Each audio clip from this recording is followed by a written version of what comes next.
Hey everyone. So what I have here is another chassis design. Um, like you're all experiencing right now is to, fit 10 pounds of stuff into a 5 pound bag, right? So, and keep it somewhat constrained and within the 8x8 starting. So I've come up with this design here. It's a chassis. You can see it's got multi-layers. It's made predominantly out of the Masonite, and you can see the structure of it is glued. It's kind of fun to make. It's almost like a unibody car. Let's investigate this a little further. So, right now I'm 7 inches long this way and 6 inches wide, so I'm within my 8x8.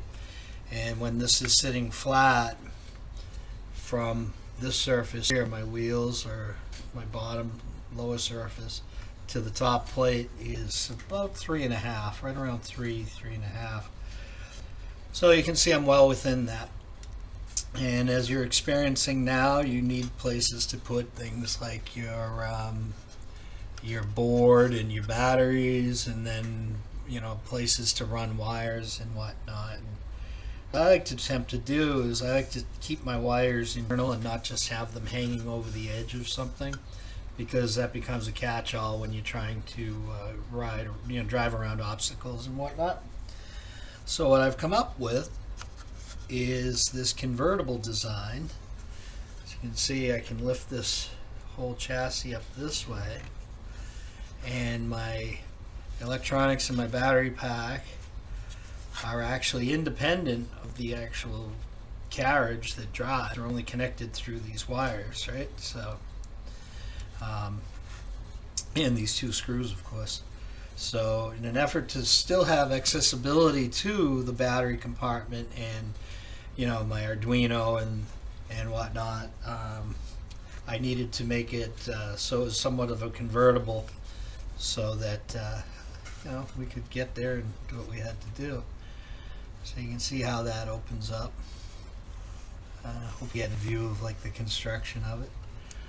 So any devices that you're making, I made this thing with the assumption they're going to mount on the top here, and by making it the 3 different sections, the driving case, the electronics / battery platform here, and then actuator device part, which is this upper section right here, keeping a gap. You're probably asking, well, why didn't I just put them right on top of the second tier? Well, there's no place to put screws through on the second tier to mount anything, because you'd be drilling to either your board or your battery pack.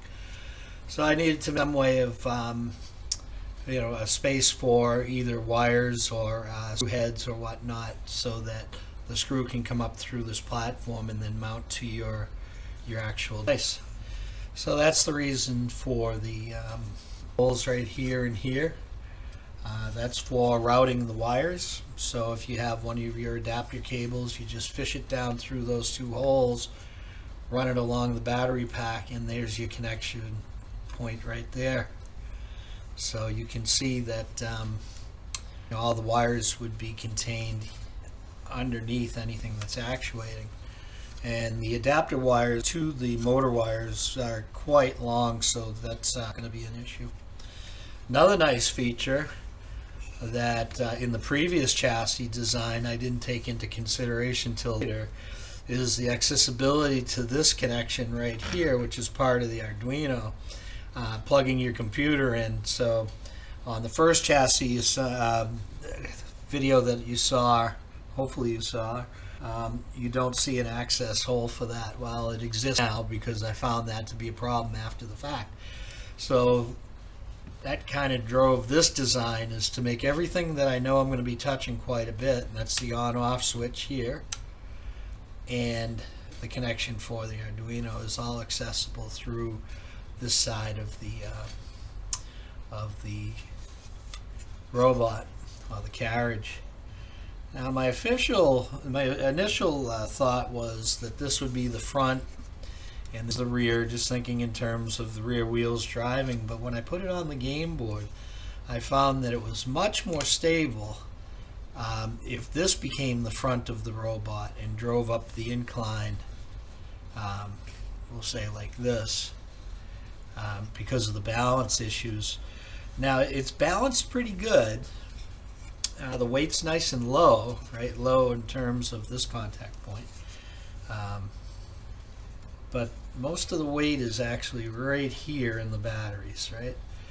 So if you do go with a design something like this, or parts of this design where all your electronics are down low and neatly hidden into this pack,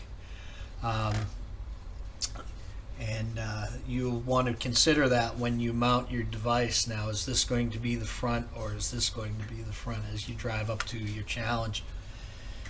So yeah, like in all the videos, I'm hoping that you get inspired by some of the design that's into this. Not necessarily replicating this, but maybe some portions of it might be helpful for you as you go forward.